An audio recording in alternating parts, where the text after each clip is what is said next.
to try and walk out of this, but he'll spot the BKB. Makona gets the lasso in on towards the Dragon Knight, drags him back over towards 23. We'll see if 23 has enough damage to take Skiter down, but the stun, it catches on to 23. He's in trouble. 9 rolls in, he's caught by the Ravage here. 9, he gets caught sort of caught on the cliff there, but the bash is there with the jump up with the shield crash. Akadem's attack, as that's going to be him going down. The Rapier hits the deck. The buyback will come out straight away, but there's a dieback on the Phoenix, a dieback on Jabs, ultra kill for Skiter. They're cleaning up at Tundra, as this game, it's over for Talon. Give him the rampage, he deserves it. There you go. Hello, it's Torte. You know, the reason why Dragon Knight is considered a tutorial hero for many new players is due to his straightforward playstyle, as well as his strengths being well defined. High health, armor, and health regeneration with a great ranged auto attack that sieges towers and high ground. Now, succeeding with Dragon Knight comes down to learning how to secure your early game experience and gold to give you a mid-game head start so Dragon Knight can become, eventually, a late-game powerhouse hitter. That said, Dragon Knight despises heroes with the break debuff as it disables his centerpiece, the passive ability called Dragon Blood, which removes his bonus armor and health regeneration. Since Dragon Knight does not have any escape abilities, heroes like Viper or Hoodwink with their break skills are concerning for the hero. This extends to anyone who buys Silver Edge for the break debuff as well. Furthermore, heroes like Timbersaw and his Whirling Death ability or Slark with Essence Shift are faithful for Dragon Knight, as both of them have ways to take away your attributes, weakening your tank-like qualities, health and armor. Typically, Dragon Knight loves to play against core illusion heroes like Naga Siren due to his physical splash damage effects when in his Elden Dragon form. Templar Assassin is also a welcomed enemy for Dragon Knight, as his corrosive damage over time attacks quickly rid her of a refraction shield, and Dragon Knight's higher armor shrugs off most of Templar Assassin's physical base damage. Laning stage. Before the laning stage, you should probably buy items like a Tango, 2 Iron Branches which will be made into Magic Wand, Quelling Blade, and lastly pick up a Gauntlets of Strength and a Circlet which we will build into Bracer. Bracer is a powerful item early on for Dragon Knight because it gives him direct damage, health regeneration to keep him afloat until we get more points in your Dragon Blood passive ability. Laning with Dragon Knight revolves around simply guaranteeing last hits on creeps while denying the enemy from getting their own golden experience. Dragon Knight is one of the most stable laning heroes in the game thanks to his Dragon Blood passive gaining great armor and health regeneration, which we talked about before, as well as the braces also giving you health regeneration, damage, strength, and thus a higher health pool than most enemies. These two aspects gives Dragon Knight a lot of resistance against damage, whether in magical or physical form, to then evenly trade and last hits against safe lane enemy carries. In other words, it is difficult for the enemy to bully you out of the lane, and thus you are always a threat and in contestation to deny experience and gold. So for example, if you are against say a melee safe lane carry, make sure to damage them whenever they get near the creep wave to last hit. When you can see both the enemy support and carry are looking to maybe kill you, thus using up a lot of their mana and spell resources, you should back off until you can regenerate your health back. While you are fairly resistant to regular harassment, you have no escape abilities if the enemy team decides to commit stuns and disables on you. Now the upside is, if they do commit to try and kill you, and you survive, you will regenerate that health back while knowing the enemy has nothing left to harass you out of the lane again for a good while. So when it comes to last hitting, your goal should be to regularly aggro the creep wave towards your ranged creep to reduce your creep's damage output. This will help reduce the lane from being pushed to the enemy's side, which means you won't be as distant to your tower's safety in case the enemies do try to jump you for a kill. That said, if the lane does somehow reach the enemy tower, start pulling your hard camp if your support isn't really doing it. It needs to be done to reset the lane regardless, and on top of that, make sure to grab the Lotus at the Lotus pool every 3 minutes to deny the enemies from receiving it and giving you some more mana to float your Breathe Fire ability when need be. Another way to guarantee those last hits and denies is just to straight up kill the enemy. With your position 4 supports like Techies, Mirana, or Venture Spirit, you can opt to set up your own kill with your Dragon Tail stun that is then followed up by your support's range stun or slow, and then you use Breathe Fire to finish the enemy off with your attacks. You should definitely trust your regular physical attack damage to deal a lot of output to your targets, as most enemies have low armor this early in the game. Even if you don't kill your target, your kill threat potential on enemy safe lane supports will make them back off from going near you, and thus giving more space for your teammate to harass the enemy safe lane carry. Now, if you haven't gotten any kills yet, don't worry, because once you hit level 6, you're going to want to be using your Dragon Elder Form ultimate ability to surprise your target with a ranged version of your Dragon Tail stun. You then follow this up with your new ranged physical attack that deals corrosive damage over time, even when the enemy flees out of range. Try to coordinate this surprise stun with your support to do a chain stun disable that will hurt your target, and then you can deal as much damage as you can before the stun duration runs out.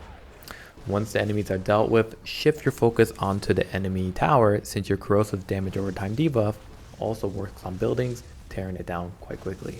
Your first purchases during the laning stage is straight up 2 bracers for that damage to last hit, trade attacks with the enemy since you can regenerate the damage back through your bracers, and levels in Dragon Blood will also give you that regeneration. Not to mention that bracers also gives you a bit more stats to help with your mana pool. Now that extra mana pool means you can use Breathe Fire more liberally to guarantee last hits or lower the damage of your opponents. Thus, it makes it a little bit harder for them to contest Dragonite when we deny our own creeps. Since Dragonite's core items are costly, we will also pretty much hold and use bracers for an extended period of time in the match, so the investment in these items is pretty good and generates a lot of value for you throughout. Subsequently, we want Boots of Speed, Magic Wand, and Power Treads for the attack speed, and which means more corrosive damage output during your Elder Dragon form, as well as a slightly larger pool of mana when you switch your Power Treads to Intelligence to use Breathe Fire to clear up any creep waves or jungle camps. In terms of skill build, you're going to grab Dragon Tail Breathe Fire first to secure last hits on the enemy range creep before your enemy denies it. Now you can go either Dragon Tail or Breathe Fire. It's all up to you.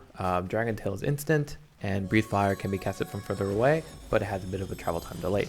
Regardless, whichever you pick, you grab the other skill at level 3. Furthermore, we level 2 points in Dragon Blood to withstand the lane from harassment before we max out Breathe Fire, as that ability offers the most per level and helps secure early game kills, as well as hastens your farm to be most effective. Mid game. When it comes to the mid game, you're going to utilize your new map advantage you have after taking the enemy safe lane tier 1 tower. Most physical carries will retreat further into their own jungle, and this gives you plenty of space to farm with Breathe Fire and Elder Dragon form. Remember, whenever your ultimate is off cooldown, you're going to activate it again, whether you intend to gank or to farm. If you are ganking, be sure to grab a Smoke of Deceit to get close to the enemy to cast that Dragon Tail stun. Once the kill is secured, push for your team to take another tower before retreating back into the jungle, or an empty lane even, to farm golden experience. Dragonite's ultimate ability has a relatively low cooldown, so for what is really a significant enhancement in your damage output and movement speed, to then rotate between the jungle and the lanes for golden experience. This becomes especially true where by level 2 of your Elder Dragon form, you deal splash corrosive damage, and this makes clearing out, let's say, ancient camps or even hard stack camps much easier to complete and more effective. So there's no reason really to save your ultimate ability unless your team is preparing to group up to force a team fight. That said, when your ultimate ability is on cooldown, you can still get the bonus damage effects of splash and corrosive damage, as well as the Frost Slow at level 3 whenever you cast your Breathe Fire, whether in melee form or in your dragon form. When it comes to team fights, your spell combination for Dragonite is simple. 1, we activate Elder Dragon form before engaging in a gank or team fight. 2, we pop Dragon Tail stun on your target. 3, we follow up with your physical attacks to slay the enemy. And 4, you can finish them off with Breathe Fire, or just somehow fit Breathe Fire within that stun duration.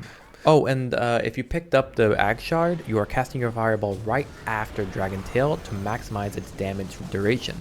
Ag Shard works really well against grouped up enemies like Naga Siren or Chaos Knight, on top of your Breathe Fire AoE and your level 2 ultimate splash damage. It's also a nice little farming ability on top of your other offerings. In terms of skill build, after maxing out Breathe Fire, we want to level Dragon Blood to full, as you only really need 1 level of Dragon Tail for the stun duration, and you get way more value in maxing out Dragon Blood, where you start farming in the mid game. As for your level 10 talent, we opt for more damage, as you mostly rely on your physical attack throughout the match, especially in the Elder Dragon form. Now, as for your level 15 talent, we actually opt for the extra health that's being picked up because it plays well with your Dragon's Blood bonus health regeneration and armor. But also because you seldom build straight up strength focused items, so this helps a lot to compensate for that. As for your item build, Mage Slayer, Blink Dagger, and Metastar are your priority. For starters, Mage Slayer not only hastens your attack speed, but its magic resistance is also one of your weaknesses in the mid game. Mage Slayer combined with your Ag Scepter gives you significant magic resistance that complements your overall defensive and high health qualities. Combine that with Mage Slayer's debuff on enemy casters, and basically all their magic spells are less effective. It means you continue to be a sizably very tanky hero.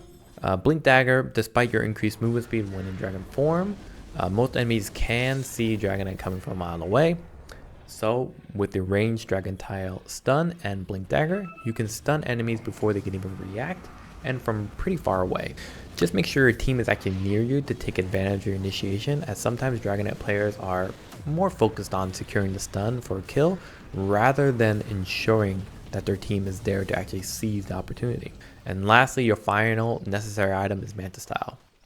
Manta Style not only enhances your movement speed, combined with the bonus you get from the Elder Dragon form, but also dispels any debuffs you may receive like silence or slows. Most importantly, Manta Style benefits from your Elder Dragon form, giving you illusions that have splash corrosive damage and slows that can be used to deal further damage on ganked enemies, or better yet, farming creep waves and sieging enemy towers at no risk for your hero. Remember that the corrosive damage from your Elder Dragon form works on towers, and thus illusions are an extension of that benefit.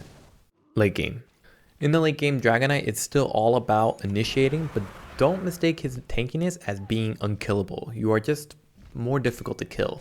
That means you can initiate on enemies to start a team fight, but you must remember to reposition yourself after to take advantage of your range. The range makes it difficult for people to reach you without taking significant physical damage, as well as your damage over time effects, your movement attack speed slow, and damage reduction for your breathe fire to then fight a tanky dragon with strong armor, high health, good regeneration, and increased movement speed for repositioning. So basically a key difference between ganking in the mid game and team fighting in the late game is the use of Breeze Fire. Previously, we used to cast Breeze Fire as a nuking magic damage finisher when ganking, but late game it is prevalent to use it fairly early and regularly because it applies a 30% damage reduction to anyone it reaches. You can even amplify that by getting the level 10 talent that would increase its damage reduction debuff even more. When it comes to late game items for Dragonite, it comes down to all about enhancing and securing his physical damage output on top of the Mage Slayer damage over time effects combined with your Elder Dragon form's corrosive damage. So for example, Aghanim Scepter is usually a must-have for Dragonite because it enhances your main fighting stance, Dragon Elder form, and on top of that it gives bonus damage effects and bonus damage output to your range attacks.